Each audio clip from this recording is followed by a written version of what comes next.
Mabuhay mga kaperlas! Ito po ang lingkod na si Pearly na bumabati na mapagpalang araw sa ating lahat. Narito po tayo ngayon sa Newlit at The Wood Estates. Newlit, a peaceful, modern, minimalist community located within The Wood Estates, a 94-hectare development under the Futura brand by Philinvest Land Incorporated na I'm sure isa po itong ideal location for you and your family.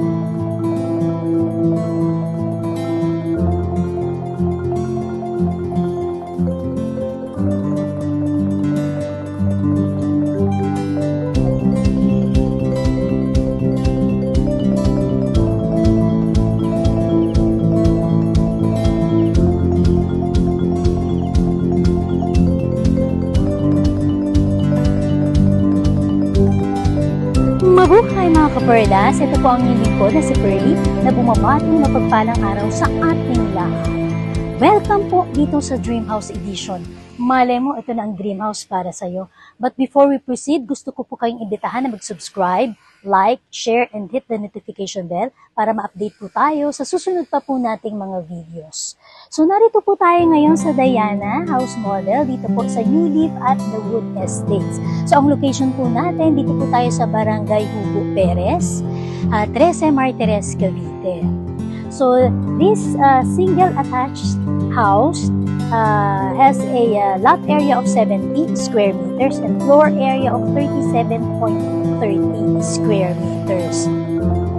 So Diana House Model has a dining, living, and kitchen area with a carport and provision for 2 bedrooms. So, it's time for us na mag-house tour. Tara, let's samahan nyo kami.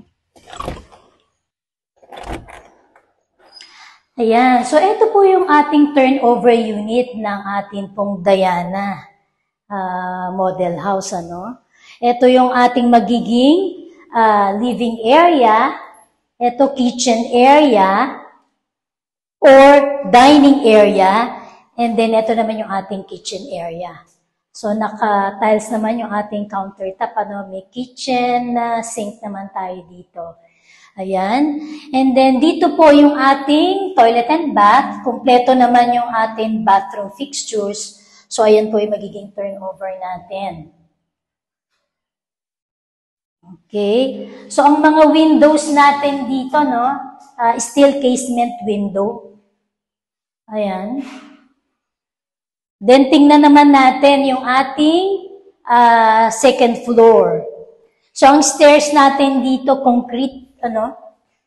Ang ating handrails ay steel.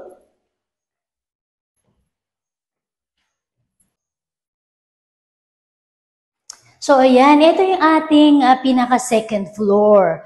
So, provision tayo dito, no, ng 2 bedrooms. So, pwedeng gawin natin tong isang bedroom kung gusto natin. Kung gusto nating gawing 2 bedrooms, pwede din. So, ayan. Ito yung mga windows natin. Ano, maaliwalas naman.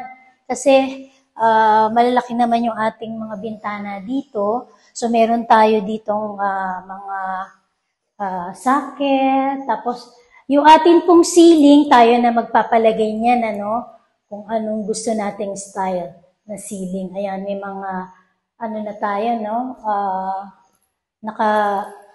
abang na yung para sa ating mga ilaw.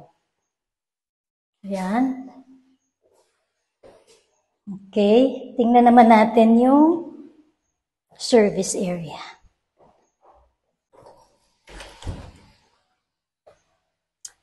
Ayan. So, ito naman yung door natin sa likod, ano, para dito sa ating service area. So, medyo malaki pa dito sa ating, ano, no, service area. Pwede natin palagyan ng bubong, pa-tiles natin ito. Tapos, ito pa rin yung ano natin, ano, sakop ng ating lote hanggang dito. Ayan. And then, ayan, dito na tayo, papunta na sa ating, ito yung ating magiging carport.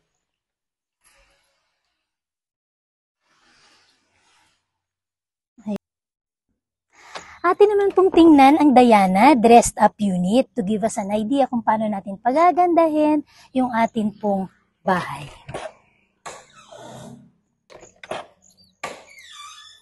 Ayan, so nandito naman tayo sa house model ng Diana. To give you an idea, no, paano natin pagagandahin yung ating turnover unit na pinakita kanina. So, yan, ito yung magiging living area, no? Ayan.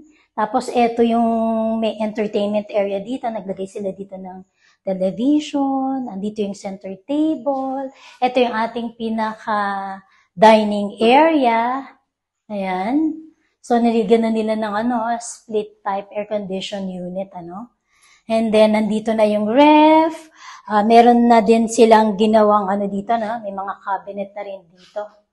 Para dito sa atin namang kitchen area. Ayan. So, yung kanilang toilet and bath, ayan, ginawa nilang, yung walls, nilagyan nila ng tiles. From floor to ceiling na yung tiles nila. And then, yung kanilang flooring, may tiles na rin. Ayan. So, kung mapapansin natin, yung ginawa nila dito sa, dinesign nila yung wall. Ayan. So, i-check naman natin yung second floor. So, ayan. Yung stairs, ganun pa rin, Ayan, tingnan natin yung kanilang 2 bedrooms dito.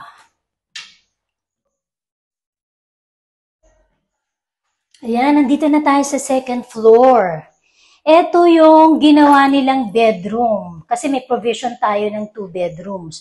So, ito yung layout nila ng bedroom. Ito yung parang bigger size to, no?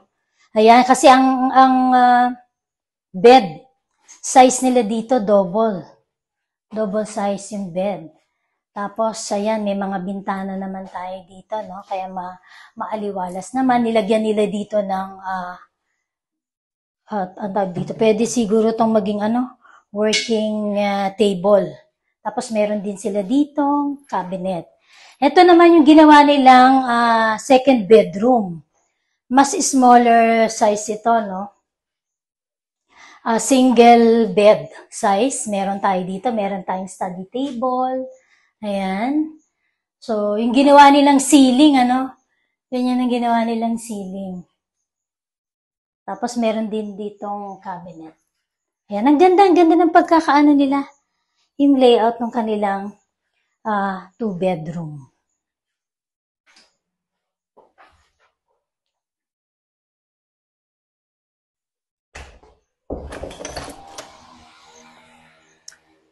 Dito sa likod, wala naman silang improvement na ginawa, So, as is pa rin, tulad ng ating turnover unit. Ayan, dito pa rin yung ating carport.